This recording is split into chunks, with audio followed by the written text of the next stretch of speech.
Hello friends, let us now learn some important points about innate immunity. Innate immunity is the natural immunity of the body which is present at birth. What are the components of innate immunity?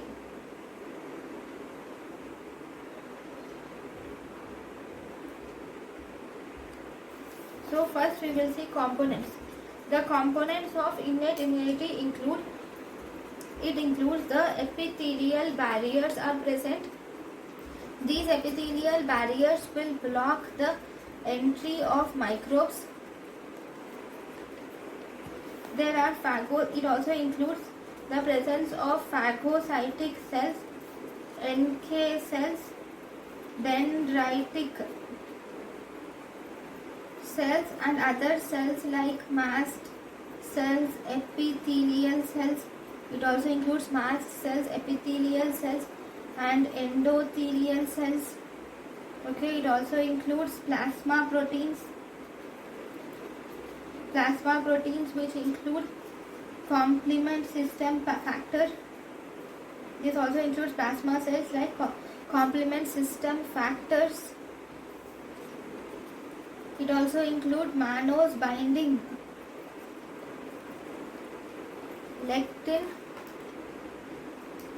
and C-reactive protein also. Then it includes innate lymphoid cells and also lung surfactant. Okay, so these are the components of innate immunity. Now let us learn the differences between the innate immunity and adaptive immunity. So first, if you see the innate immunity produces immediate maximal response, whereas adaptive immunity will have a lag phase between the exposure and maximal response. Between exposure and maximal response, you will see a lag phase in the adaptive immunity. Then innate immunity is non-specific and adaptive immunity is actually highly pathogen specific.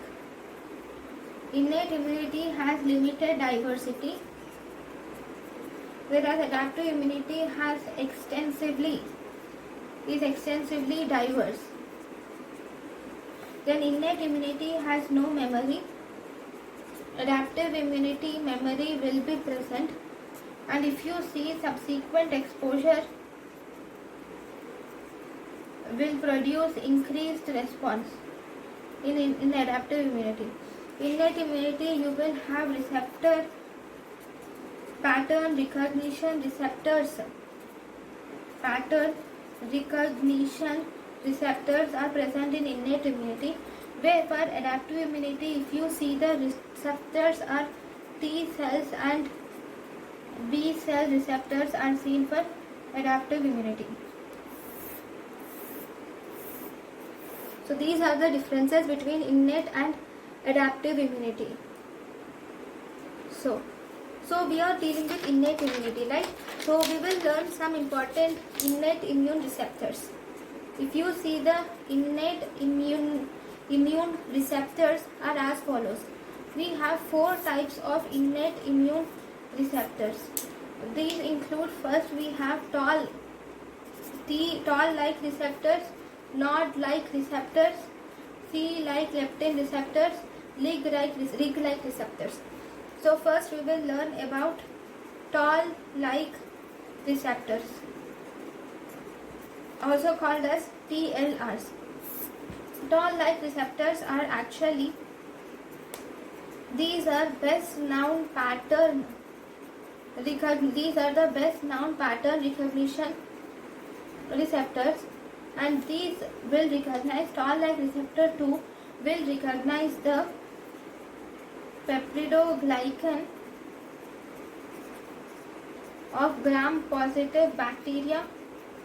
It will also recognize the lipopolysaccharide of leptospira. It will also recognize the lipopolysaccharide of leptospira. Toll-like receptor 3 will recognize double-stranded RNA viruses.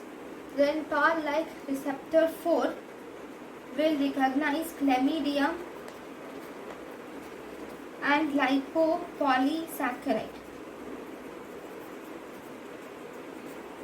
Okay, next we have the next type of receptors are C-type lectin receptors, which are called as CLRs. These C-type lectin receptors are mainly expressed on the plasma membrane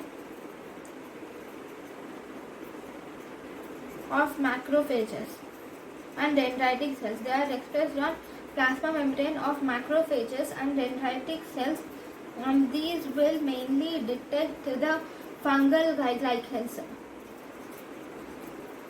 and these will also elicit inflammatory reactions to fungal.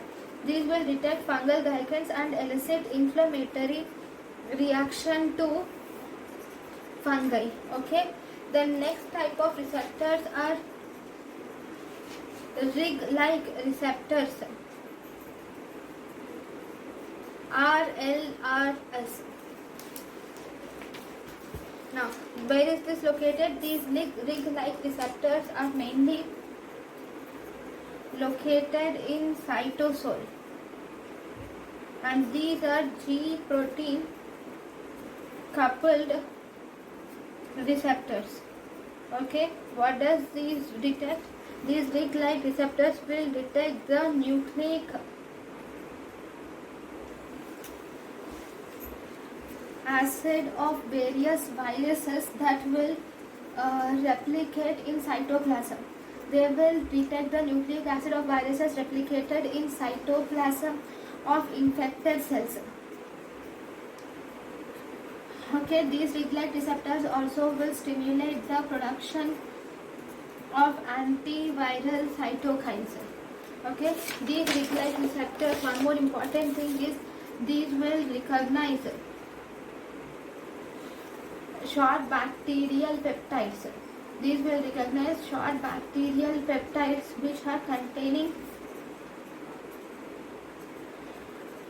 N-formyl methionine residues. Methionine residues and will stimulate chemotaxis. Okay, then one of this is mannose receptors.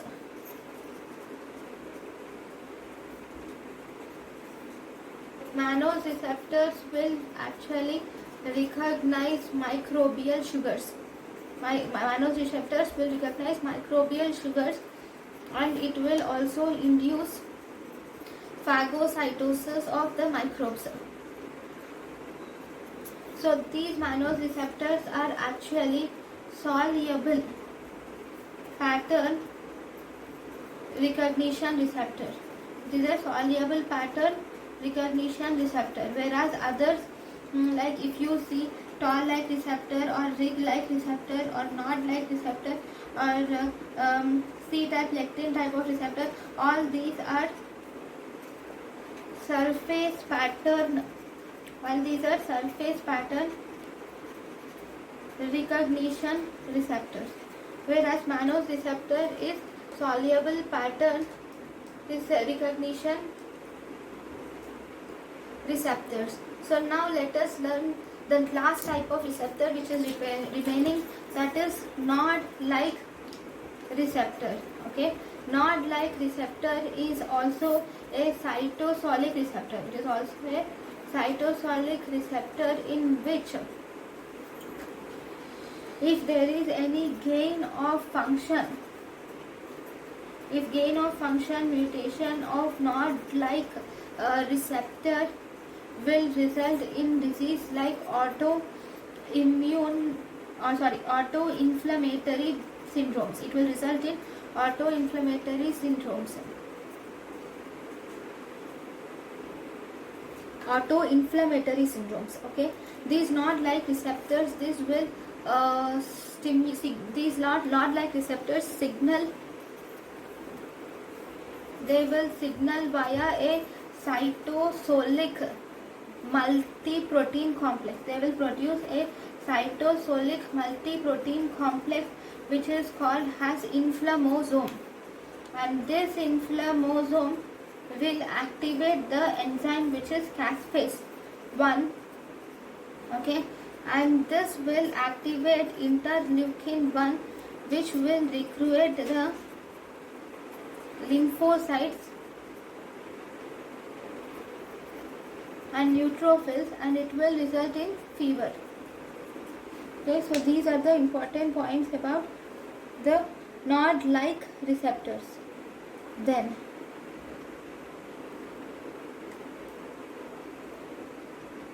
right, there is one liner which I have seen in the previous year questions, that is antibody dependent cellular cytotoxicity. Antibody dependent cellular cytotoxicity, it is seen with which? It is seen with NK cells, it is also seen with neutrophils, it is also seen with eosinophils, which is important for killing parasitic worms. Right? So this is about the important points about the cell mediated immunity. Thank you. Sorry, this is about innate immunity. Thank you for watching.